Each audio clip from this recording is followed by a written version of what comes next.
হ্যাঁ, হ্যালো বন্ধুরা, এটা আমার ইউটিউবের প্রথম ভিডিও ইন্ডিয়ান কনস্টিটিউশনের উপর। এরপর থেকে অনেক ভিডিও আসবে, তোমরা চ্যানেলটিকে সাবস্ক্রাইব করো এবং বেল আইকনটা টিপে রাখবে যাতে তোমরা পরপর ভিডিওগুলোর নোটিফিকেশনগুলো পেতে পারো। তো আমাদের ইন্ডিয়ান কনস্টিটিউশন WBCS পরীক্ষা বা যে কোনো কম্পিটিটিভ পরীক্ষাতে একটা লামসাম অ্যামাউন্ট একটা মার্কস ক্যারি করে। তোমরা যদি এই ইন্ডিয়ান কনস্টিটিউশনের উপর ভালো করে যদি র্যাপোর্ট তৈরি করতে পারো তাহলে দেখবে তোমাদের পরীক্ষাতে অনেক কিছু নাম্বার এবং তোমরা অনেক বেশি নাম্বারটা ক্যারি করবে। তো প্রথমে তোমরা দেখতে পাচ্ছ ইন্ডিয়ান কনস্টিটিউশন, আমি জাস্ট কিছু কটা কথা লেখা আছে, সেগুলো হচ্ছে ইন্ডিয়ান কনস্টিটিউশন হচ্ছে লার্জেস্ট কনস্টিটিউশন। এটাতে 22টা পার্ট আছে, 12টা শিডিউল আছে, 395টা আর্টিকেল আছে বর্তমানে। এটা 2 বছর 11 মাস এবং 18 দিন সময় লেগেছিল পুরো এটা কমপ্লিট করতে এবং রাইট ডাউন করতে। এবং এটা অ্যাডপ্ট হয়েছিল 26শে নভেম্বর 1949 সালে, যে দিনটিকে আমরা কনস্টিটিউশন ডে বা ন্যাশনাল ল ডে হিসেবে সেলিব্রেট করি। এবং এতে কামিং টু ফোর্স অর্থাৎ ডেট অফ কমেন্সমেন্ট বা ডেট অফ তোমার হচ্ছে এফেক্টিভ যদি বলো তাহলে সেটা হবে 26শে জানুয়ারি 1950 সালে। এবং এর সম্পর্কে একটা কোশ্চেন আসে বারবার পরীক্ষাতে, সেটা বলছে গিয়ে ইন্ডিয়ান ফেডারেল স্ট্রাকচারটা কীরকম। ইন্ডিয়ান ফেডারেল স্ট্রাকচার হচ্ছে গিয়ে কোয়াসি ফেডারেলের নেচার, যেটাকে বলেছিলেন হচ্ছে গিয়ে কেসি হোয়ার। ঠিক আছে, এরপর আমরা নেক্সট এতে যাব। সেখানে দেখো ইন্ডিয়ান কনস্টিটিউশনটা তৈরি হওয়ার পিছনে কী কী মোটিভগুলো কাজ করে। তোমরা যদি হিস্ট্রি দিকে আগে পড়ে থাকো, আশা করি তোমরা অনেকেই পড়েছো। তো যদি যারা না পড়ে থাকো তারা একটু পরবর্তীকালে যে ভিডিওগুলো আসবে সেগুলোতে অ্যাটলিস্ট সেগুলোতে আমি চেষ্টা করবো যে সেগুলোতে একটা টাচ আপ দেওয়ার। তো প্রথম ইন্ডিয়ান কনস্টিটিউশন ভারতীয়দের জন্য ভারতের সংবিধান এটা প্রথম যে আইডিয়াটা দিয়েছিল সেটা হচ্ছে গিয়ে স্বরাজ পার্টি। ঠিক আছে, তারপরে MN রয়ও বলেছিলেন। কিন্তু ক্যাবিনেট মিশন প্রথম যে প্রপোজ প্ল্যানটা করা, অর্থাৎ 15 মে 1946-এ ক্যাবিনেট মিশনের এই প্ল্যান অনুযায়ী ইন্ডিয়ান কনস্টিটিউশন লেখাটা আরম্ভ হয়। এবং এই ইন্ডিয়ান কনস্টিটিউশন অ্যাসেম্বলি অর্থাৎ গণপরিষদের যে সমস্ত মেম্বারগুলো ছিল তাদেরকে কীভাবে সিলেক্ট করা হয়েছিল, তাদেরকে ইলেক্ট করা হয়েছিল একটা প্রসেসে, যেটা হচ্ছে single transferable vote by system of proportional representation. অর্থাৎ এটা ইন্ডিয়ান ইলেকশনের একটা মেথডই হচ্ছে প্রপোর্শনাল রিপ্রেজেন্টেশন। তো এই যে তোমার হচ্ছে গিয়ে যে ইলেকশন প্রসিডিউরটা হওয়ার পরে টোটাল যে মেম্বারশিপ হয় আমাদের যে গণপরিষদ বা আমাদের কনস্টিটিউন্ট অ্যাসেম্বলিতে, সেটা হচ্ছে 389। ঠিক আছে, এবং তার মধ্যে 292 যেটা তোমার হচ্ছে ব্রিটিশ ইন্ডিয়া, অর্থাৎ যেখানে ব্রিটিশ শাসিত ভারত থেকে এসেছিলো, এবং 93% এসেছিলো হচ্ছে প্রিন্সলি স্টেট অর্থাৎ দেশীয় রাজ্য থেকে, এবং 4টে হচ্ছিল চিফ কমিশনার প্রভিন্স থেকে এসেছিলো। যে 4টে চিফ কমিশনার প্রভিন্স থাকে হচ্ছে দিল্লি, আজমির, কুর্গ এবং ব্রিটিশ বালুচিস্তান। এই লাস্টের পয়েন্টটুকু হয়তো অনেক বই নেই, তোমরা একটু ক্যারি আউট করে নিও, দেখে নিও একটু। ঠিক আছে, আচ্ছা নেক্সটে আমরা যাব।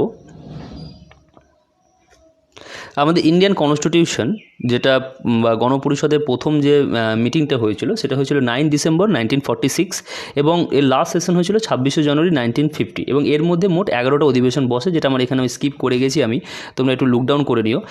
এই গণপরিষদের অধিবেশনগুলো চলাকালীন অর্থাৎ 11টা যে অধিবেশন হয়েছে এই অধিবেশনের চলাকালীন মোটামুটি ভারত স্বাধীন হয়। ঠিক আছে, তো ভারত স্বাধীন হওয়ার যে ইন্ডিয়ান ইন্ডিপেন্ডেন্স অ্যাক্ট যেটা পাস হয় সেটা হচ্ছে 18 জুলাই 1947। এখন অনেকেই বলবে যে 4 জুলাই, কিন্তু 4 জুলাই ব্রিটিশ পার্লামেন্ট থেকে পাস হয়েছিল, কিন্তু রয়্যাল অ্যাসেন্ট বা রাজকীয় সম্মতি সেটা পাস হয় কিন্তু 18 জুলাই 1947-এ। ঠিক আছে, তো আফটার পার্টিশন অর্থাৎ পার্টিশন হওয়ার পরে যে টোটাল যে মেম্বার আমাদের গণপরিষদে ছিল অর্থাৎ কনস্টিটিউন্ট অ্যাসেম্বলি যে টোটাল মেম্বার সেটা কিন্তু কমে গিয়ে হয় হচ্ছে কি 299।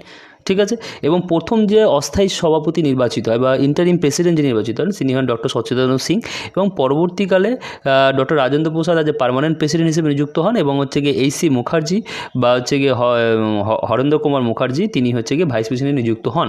এবং এই হরেন্দ্র কুমার মুখার্জি কিন্তু বা AC মুখার্জি কিন্তু পরবর্তীকালে মাইনরিটি সাব কমিটির কিন্তু চেয়ারম্যান ছিলেন। ঠিক আছে, এবং জাস্টিস BN রাও, ঠিক আছে, জাস্টিস BN রাও হচ্ছে অ্যাপয়েন্টমেন্ট হয়েছিল কনস্টিটিউশনের অ্যাডভাইজার হিসেবে।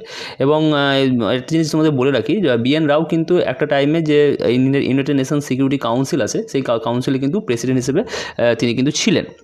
ঠিক আছে, তারপরে গণপরিষদের সেকেন্ড ডে অর্থাৎ 13 ডিসেম্বর তোমার যে 13 ডিসেম্বর 1946-এ আমাদের পণ্ডিত জওহরলাল নেহরু অবজেক্টিভ রেজলিউশন নিয়ে আসে। এই টপিকটা থেকে কিন্তু বারবার কোশ্চেন করেছে বিগত পরীক্ষাগুলোতে। তোমরা যদি দেখো যে অবজেক্টিভ রেজলিউশন কে নিয়ে আসেন, কে উত্থাপন করেন, এবং পরবর্তীকালে 22শে জানুয়ারি 1947 এটা অ্যানিউনাসলি পাস হয়, এবং এই অবজেক্টিভ রেজলিউশনটা ট্রান্সফার হয় পরবর্তীকালে পিরাম্বল হিসেবে। তো জওহরলাল নেহরু অবজেক্টিভ রেজলিউশন আনতে চেয়েছিলেন এই কারণে যাতে আমাদের কনস্টিটিউশনটা কী বেসিসে তৈরি হবে, কনস্টিটিউশন হচ্ছে বেস কী, অর্থাৎ কনস্টিটিউশনের এসেন্স অর্থাৎ কনস্টিটিউশনের নির্যাস, যেটাতে আমরা পড়ে অ্যাটলিস্ট বলতে পারবো যে আমাদের কনস্টিটিউশনটা কীরকম। আমাদের ভারতের যে ফাউন্ডিং ফাদার যারা ছিলেন, ন্যাশনালের যে ফাউন্ডিং ফাদার ছিলেন, তারা আমাদের ভারতবর্ষকে কীভাবে তৈরি করতে চেয়েছিলেন সেটার একটা এসেন্স খুঁজে পাওয়া যাবে এই অবজেক্টিভ রেজলিউশন বা পরবর্তীকালে হচ্ছে কি পিরাম্বলের ক্ষেত্রে। আমি পরবর্তীকালে যে ভিডিওগুলোতে আসবে সেগুলো এগুলো পয়েন্ট আউট মধ্যে করে দেবো। ঠিক আছে, তো 26শে নভেম্বর 1949 অর্থাৎ তোমার হচ্ছে গিয়ে যখন আমাদের শেষ অধিবেশন বা তোমার যেদিন অধিবেশনটা বসে সেদিন কিন্তু সমস্ত মেম্বারই হচ্ছে সাইন করেছিলেন এবং হচ্ছে গিয়ে আমাদের কনস্টিটিউশনকে অ্যাডপ্ট করেছিলেন। কিন্তু সে তখন যে মেম্বার ছিল, তোমরা একবার দেখবে যে 299 মেম্বার, আমি আগে একবার তোমার রিপিট করেছি, ঠিক আছে, আমি একবার দেখিয়ে দিচ্ছি তোমাদের ওটাকে। এই যে after the partition the number of the member of constitution assembly was reduce to 299। অর্থাৎ আমাদের কিন্তু ইন্ডিয়ার যে ডোমিনিয়ন অফ ইন্ডিয়ার তার কিন্তু মেম্বার ছিল কিন্তু 299, কিন্তু অ্যাকচুয়ালি যেদিন কনস্টিটিউশনটা অ্যাডপ্ট করা হয়, অর্থাৎ যেদিন কনস্টিটিউশনে গ্রহণ করা হয়, সেদিন কিন্তু টোটাল মেম্বার উপস্থিত ছিলেন 284 জন, ঠিক আছে। এটা কিন্তু একটা খুব ইন্টারেস্টিং ফিগার, এটা কিন্তু মনে রাখার চেষ্টাটা করবে। এবং এই জন্য এই দিনকে আমাদের ন্যাশনাল ল ডে বা হচ্ছে গিয়ে আমাদের ইন্ডিয়ান কনস্টিটিউশন বা কনস্টিটিউশন ডে হিসেবে কিন্তু পালিত করা হয়। অরিজিনাল যে কনস্টিটিউশন সেটা ছিল হ্যান্ড রিটেন এবং হচ্ছে গিয়ে ইচ পেজ অর্থাৎ প্রত্যেকটা পাতা কিন্তু ডেকোরেট করা হয়েছিল। দুজন ছিলেন, নন্দলাল বোস এবং হচ্ছে রামমোহন সিনহা, এবং হচ্ছে গিয়ে ক্যালিগ্রাফার যে ছিলেন তিনি ছিলেন হচ্ছে গিয়ে প্রেম বিহারী রায়জাদা, ঠিক আছে। আচ্ছা, নেক্সটে আমরা আসবো যে কনস্টিটিউশনের কিন্তু কিছু কমিটি ছিল, ঠিক আছে। কনস্টিটিউশনের কিছু কমিটি ছিল, সেই কমিটির মধ্যে সবচেয়ে বেশি যে কমিটিটা সবচেয়ে বেশি ইম্পর্টেন্ট সেটা হচ্ছে ড্রাফটিং কমিটি। তো ড্রাফটিং কমিটির জন্য তোমরা দেখো বাঁদিকে দেখতে পাবে আমার কিছু কথা লেখা আছে। তো কনস্টিটিউশনের টোটাল যে মেম্বার ছিল, the constitutive assembly appointed total 22 committees to deal the different task of the constitution making. অর্থাৎ কনস্টিটিউশনের গণপরিষদের মধ্যে, অর্থাৎ গণপরিষদ বা কনস্টিটিউটিভ অ্যাসেম্বলির মোট 22টা কমিটি ছিল। এই 22টা কমিটির মধ্যে সবচেয়ে ইম্পর্টেন্ট হচ্ছে গিয়ে ড্রাফটিং কমিটি। তো অন 29 আগস্ট 1947, অর্থাৎ আফটার দ্য ইন্ডিপেন্ডেন্স, তোমার হচ্ছে গিয়ে একটা গণপরিষদ একটা রেজলিউশনের মাধ্যমে পাস করে হচ্ছে গিয়ে ড্রাফটিং কমিটি, ঠিক আছে। এই ড্রাফটিং কমিটির মেম্বার ছিল মোট 7টা। কারা কারা?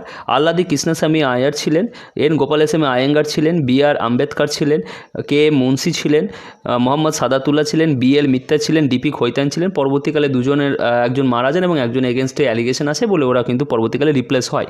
এবং 30 আগস্ট 1947 অ্যানুয়াসলি ডক্টর বি.আর. আম্বেদকরকে এই ড্রাফটিং কমিটির চেয়ারম্যান হিসেবে উল্লেখ করা হয়। তো 22টা কমিটির মধ্যে 8টা ছিল মেজর কমিটি এবং কিছু মাইনর কমিটি ছিল। কিন্তু পিএসসি বা অন্যান্য চাকরি পরীক্ষাগুলোতে যেগুলোতে বেশিরভাগগুলো কোশ্চেন দেয়, আমি সেগুলো শুধু পয়েন্ট আউট করেছি। আমি চাই না যে এটা খুব বাল্কি হয়ে যাক এবং খুব হেক্টিক যেটা ভিডিও হোক, যাতে তোমরা এটা বুঝতে না পারো। খুব সফট এবং ক্রিপস রাখার চেষ্টা করেছি।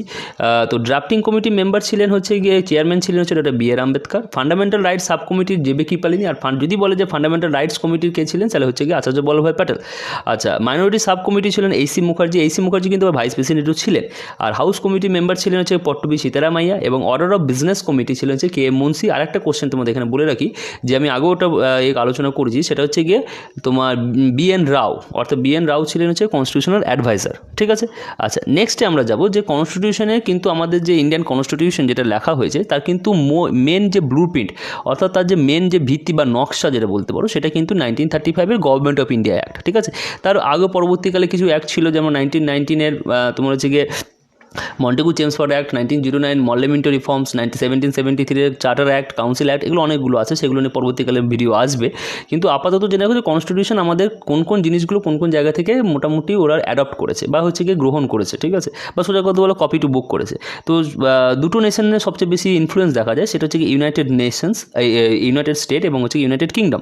তো ইউনাইটেড কিংডম থেকে যেটা প্রথম সবচেয়ে ফারমোস্ট ইম্পর্টেন্ট, সেটা হচ্ছে পার্লামেন্টারি সিস্টেম অফ গভর্নমেন্ট। একটা পার্লামেন্টারি সিস্টেম অফ গভর্নমেন্টের কি একটা ক্রাইটেরিয়া, মেন যে ক্রাইটেরিয়া পার্মানেন্ট সিস্টেমের গভর্নমেন্ট হচ্ছে যে the council of minister is responsible to the lower house of the parliament, ঠিক আছে। এটা কিন্তু পার্লামেন্টারি সিস্টেম অফ গভর্নমেন্টের কিন্তু একটা মেন ক্রাইটেরিয়া। এছাড়াও এসে rule of law, concept of single citizenship. তোমরা দেখবে, তোমরা যদি যখন কনস্টিটিউশনটা আরও ইনডেপথে যখন আমি আলোচনা করবো বা তোমরা যখন পড়বে বা যারা পড়েছো তারা জানো যে ইন্ডিয়ান কনস্টিটিউশনটা বা ইন্ডিয়ান পলিটিক্যাল স্ট্রাকচারটা কিন্তু দেখা যাবে যে ফেডারেল নেচার, অর্থাৎ যুক্তরাষ্ট্রীয় পরিকাঠামো। কিন্তু অন্যান্য দেশের যারা যুক্তরাষ্ট্রীয় পরিকাঠামো ফলো করে তাদের দেখবে ডুয়াল সিটিজেনশিপ আছে, যেমন আমেরিকার কিন্তু ডুয়াল সিটিজেনশিপ আছে, ঠিক আছে। কিন্তু ইন্ডিয়াতে দেখা যায় ইন্ডিয়া যদিও একটা ফেডারেল স্ট্রাকচার, কিন্তু তা হলো ইন্ডিয়াতে কিন্তু যে ফিচার্স যেটা আছে সেটা কিন্তু একটা সিঙ্গেল সিটিজেনশিপ আছে। অর্থাৎ সিটিজেনশিপ যে ম্যাটারটা সেটা কিন্তু ইউনিয়ন পার্লামেন্টই কিন্তু এই ব্যাপারে ডিল করে, স্টেট লেজিসলেচার কিন্তু এই ম্যাটারগুলোতে ডিল করতে পারে না, ঠিক আছে। আর লেজিসলেটিভ প্রসিডিউর, অর্থাৎ বিলটাকে কীভাবে নিয়ে আসবো, বিলের 3টে পার্ট থাকে। একটা হচ্ছে ফার্স্ট রিডিং, যেখানে বিলটাকে তোমার হচ্ছে গিয়ে এলাবোরেটলি বলা হয় বিলে কি আছে না আছে। সেকেন্ড রিডিংয়ে সেইখানে বিলে ডিবেট হয় এবং থার্ড রিডিংয়ে হচ্ছে গিয়ে ভোট হয়, ঠিক আছে। তো তারপরে সেটা ভোট হওয়ার পর অন্য তোমার হচ্ছে গিয়ে হাউসে যাবে, সেই হাউস থেকে পাস হলে সেটা প্রেসিডেন্টের কাছে যাবে। প্রেসিডেন্ট সেই ব্যাপারে তার অ্যাসেন্ট দিতেও পারেন, নাও দিতে পারেন, বা কিছু কিছুতে ম্যান্ডেটরি আছে। তো সেই সমস্ত যে বিল, অর্থাৎ হচ্ছে লেজিসলেটিভ যে প্রসিডিওর, যেটা অর্থাৎ আইন নিয়ে আসার যে একটা পরিকাঠামো বা ব্যবস্থা বলতে পারো, সেটা কিন্তু পুরোটাই হচ্ছে ব্রিটেন থেকে ফলো করা হয়েছে।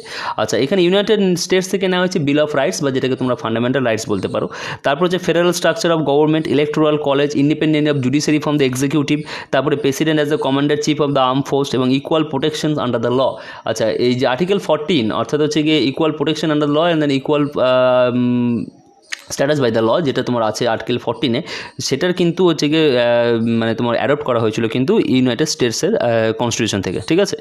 আচ্ছা, তো আয়ারল্যান্ড থেকে সবচেয়ে মোস্ট ইম্পর্টেন্ট যেটা খুব বারবার পরীক্ষাতে দেয় সেটা হচ্ছে গিয়ে directive principal of state policy. তো directive principal of state policy কিন্তু অলরেডি কিন্তু আমাদের 1935-এর গভর্নমেন্ট অফ ইন্ডিয়াতে ইনস্ট্রুমেন্ট অফ ইনস্ট্রাকশন বলে একটা কথা ছিল, অর্থাৎ সেখান থেকে কিন্তু নেওয়া পরবর্তীকালে সেটা ডিপিএসপিতে ট্রান্সফার হয়। কিন্তু ডিপিএসপি যে অরিজিনালি যে স্ট্যাটাস, সেই স্ট্যাটাসটা কিন্তু মোর অর লেস কিন্তু আয়ারল্যান্ডের যে তোমার directive principal of state policy বা যেটাকে ডিপিএসপি বলে, সেটা কিন্তু আয়ারল্যান্ড থেকে কিন্তু কপি আউট করা হয়েছে। আরেকটা যেটা করা হয়েছে সেটা আমি এখানে তোমার হচ্ছে গিয়ে যেহেতু ভিডিওটা বড় হয়ে যায় বলে আমি লিখিনি, আমি বলে দিচ্ছি। তো সেটা হচ্ছে গিয়ে তোমার প্রেসিডেন্টের ইলেকশন যে প্রসিডিওর ওইটা একটা, আরেকটা হচ্ছে গিয়ে nominations of members in the upper house, অর্থাৎ কাউন্সিল অফ স্টেটে যে প্রেসিডেন্ট যে মনোনীত করেন যে 12 জন মেম্বার, সেই 12 জন মেম্বারটা কিন্তু এই আয়ারল্যান্ড থেকে প্রিন্সিপাল থেকে নেওয়া হয়েছে। আর অস্ট্রেলিয়া থেকে যেটা মেন সেটা হচ্ছে গিয়ে freedom of trade between the state, অর্থাৎ তুমি জানো যে পার্ট 13-এ যেটা আছে, ঠিক আছে, freedom trade and intercourse is free without the territory of India, যেটা আর্টিকেল 301 যেটা বলছে, তো সেটা এবং হচ্ছে গিয়ে কনকারেন্ট লিস্ট, এটা কিন্তু অস্ট্রেলিয়া থেকে নেওয়া হয়েছে। ফ্রান্স থেকে নেওয়া হয়েছে ফ্রেঞ্চ রেভলিউশন, তোমরা জানো liberty, equality and fraternity.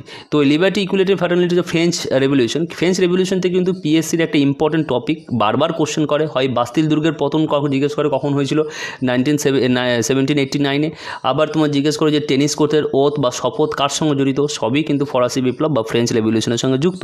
Canada থেকে নেওয়া হয়েছে যে federal system of government with strong centre, অর্থাৎ যেটাকে হচ্ছে ইউনিয়ন বা হচ্ছে ইউনিয়ন বায়াস যেটা আমাদের ইন্ডিয়ান পলিটিক্যাল স্ট্রাকচারে, সেটা কিন্তু কানাডা থেকে নেওয়া হয়েছে, ঠিক আছে। Distribution of power between the central and state government, যেটা অর্থাৎ পার্ট 11 যদি তোমরা পড়ো তাহলে দেখবে যে ওদের অ্যাডমিনিস্ট্রেটিভ এবং হচ্ছে গিয়ে এক্সিকিউটিভ যে রিলেশনশিপটা যে তোমার হচ্ছে গিয়ে ইউনিয়ন অ্যান্ড স্টেটের মধ্যে, সেটা কিন্তু এখান থেকে নেওয়া হয়েছে। আর যে রেসিডুয়াল পাওয়ার, এটা খুব ইম্পর্টেন্ট, এটা আর্টিকেলটা মনে রেখো, আর্টিকেল 248 হচ্ছে রেসিডুয়াল পাওয়ার, অর্থাৎ যে সমস্ত ম্যাটারগুলো ওই যে 3টে লিস্ট, অর্থাৎ 7 শিডিউল যে 3টে লিস্টের মধ্যে যেখানে করা আছে, অর্থাৎ ইউনিয়ন লিস্ট, স্টেট লিস্ট এবং কনকারেন্ট লিস্ট, এই 3টে লিস্টের বাইরে যদি কোনো রকম কোনো কিছু ম্যাটার অ্যারাইজ হয়, যেক্ষেত্রে লেজিসলেশন বা যেক্ষেত্রে কোনো তোমার হচ্ছে আইন বা হচ্ছে গিয়ে বিধি আনার প্রয়োজন পড়বে, সেক্ষেত্রে কিন্তু সেটা সোল অথরিটি থাকবে কিন্তু হচ্ছে গিয়ে ইউনিয়ন পার্লামেন্টের ওপর। ইভেন তা নয়, যদি কোনো নতুন রকমের ট্যাক্স আনতে হয় তাহলে সেক্ষেত্রেও কিন্তু দেখা যাবে যে ক্ষমতার বা সোল অথরিটি বা সোল রেসপন্সিবিলিটি বা সোল হচ্ছে গিয়ে তোমার কী বলবো এক্সিকিউটিভ পাওয়ার, সেটা কিন্তু এই লেজিসলেটিভ পাওয়ার, সেটা কিন্তু ইউনিয়ন পার্লামেন্টের কাছেই আছে, ঠিক আছে। সোভিয়েত ইউনিয়ন থেকে যেটা নেওয়া হয়েছে সেটা হচ্ছে ফান্ডামেন্টাল ডিউটিস, তোমরা যেন পার্ট 4A-তে আছে 51A আর্টিকেল, যেটা তোমার হচ্ছে গিয়ে সোভিয়েত ইউনিয়ন থেকে নেওয়া হয়েছে হচ্ছে গিয়ে ফান্ডামেন্টাল ডিউটিস।